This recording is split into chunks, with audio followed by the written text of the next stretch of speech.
La gala dels Goya, i este migdia ha aterrat a València per una causa que res té a veure amb el glamour del cine. L'actriu Elsa Pataky ha posat per a un calendari a benefici de l'Associació Espanyola de Lluita contra el Càncer i ha triat València per a presentar-lo. Per a molts és la imatge de la sensualitat, la dona més desitjada pels espanyols. Però este migdia la seva presència a València no té res a veure amb el món del cine ni de la publicitat.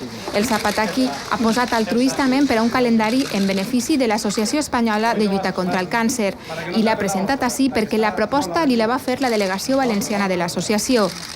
Va acceptar per complir el desig d'un xiquet malalt.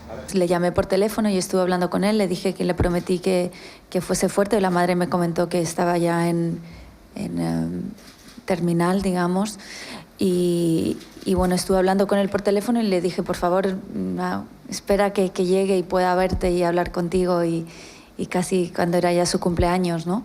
Y bueno, pues vine a Madrid, le fui a ver, estuve con él.